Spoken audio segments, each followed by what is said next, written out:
مساجد کے اندر solar system لگانے کے حوالے سے شرعی حکم بتا دیجیے۔ مساجد پر سولر لگانا جائز ہے۔ آج کل جیسے مہنگائی کے دور میں بل بہت زیادہ آ رہے ہیں تو لوگ بھی اپنے گھروں پر سولر سسٹم لگا رہے ہیں،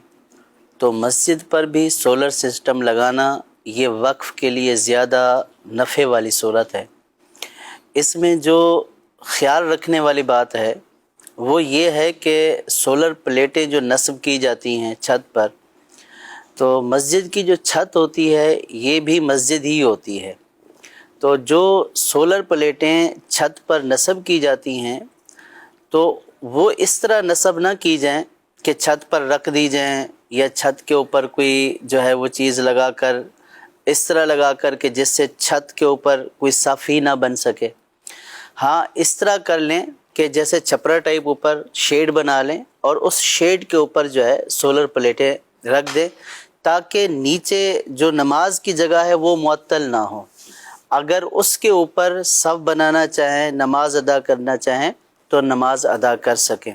کیونکہ مسجد کی چھت کو معطل کر دینا اس طرح کہ کوئی چیز سامان رکھ کر یا اس طرح کوئی چیز رکھ کر، یہ شرعاً ناجائز اور گناہ ہے۔ یہ گویا کہ عین مسجد کو معطل کرنا ہے، تو اس لیے جو ہے وہ شیڈ بنایا جائے، اور اس میں بھی جب شیڈ بنائے تو جو پلر نصب کریں اس بات کا خیال رکھا جائے کہ اس سے صفیں نہ ٹوٹیں، تو صفیں جو ہے وہ بالکل برقرار رہیں، شیڈ بنا کر ان کے اوپر سولر پلیٹیں نصب کی جائیں، تو اس میں شرعاً کوئی حرج نہیں۔ سولر سسٹم میں ایک چیز اور بھی ہوتی ہے کہ اگر ہم صرف پلیٹیں لگا لیں گے تو جب تک سورج ہوگا تو اس وقت تک جو ہے وہ لائٹ کا سلسلہ ہوگا، لیکن اس میں کتنی نمازیں آئیں گی؟ صرف ظہر کی نماز آئے گی، حالانکہ اس کے بعد جو اخراجات ہوتے ہیں، بجلی کا جو خرچ ہے وہ زیادہ ہوتا ہے۔ تو اس کے لیے ایک نیٹ میٹرنگ کا نظام ہوتا ہے کہ جس میں آپ کی بجلی سیو ہو رہی ہوتی ہے یا آپ جو ہے وہ بیچ رہے ہوتے ہیں کہ الیکٹرک کو یا کسی بھی کمپنی کو یا کسی دوسرے ادارے کو، یا قریب ہی کوئی دوسرا ادارہ ہے جیسے مسجد کے ساتھ مدرسہ ہے، تو اب مدرسے کو آپ وہ بجلی بیچ دیں، تو اس صورت میں یہ ہوگا کہ آپ کی جو بجلی ہے وہ سیو رہے گی اور آپ کا بل جو ہے وہ اس سے کم آئے گا۔ اور ایک بات اور بھی اس میں خیال رکھنے والی ہے کہ عام طور پر مساجد کے ساتھ مدارس بھی ہوتے ہیں، تو اب اگر دونوں کا ساتھ لگانا ہے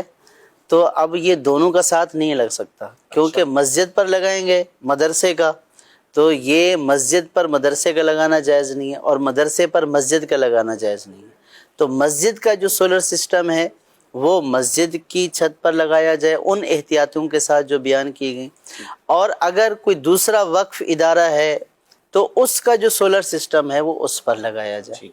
ہاں اگر کوئی ایسی جگہ ہے کہ جو مسجد اور مدرسے دونوں کے لیے وقف نہیں ہے، بالفرض کسی کا ذاتی مکان ہے، وہ یہ کہتا ہے کہ میرے مکان پر آپ لگا لیں مسجد اور مدرسے کا، اور ایک ساتھ لگانا چاہتے ہیں، تو اس میں کوئی حرج نہیں ہے کہ مسجد اور مدرسے کا ایک ساتھ اب یوں لگ سکتا ہے۔ اس میں استاد صاحب آپ نے فرمایا کہ ایسا معطل نہیں کر سکتے کہ وہاں جب صفیں نہ بن سکیں، نماز نہ ہو سکے۔ اب مسجد کی چھت ایسی ہے جہاں برسوں سے نماز پہلے ہی نہیں ہو رہی، تو اب بھی نہیں کر سکتے؟ نماز تو نہیں پڑھتے ہم مسجد کی چھت پہ نارملی؟ تب بھی مسجد کی چھت کو معطل کرنا، یعنی کیونکہ جس طرح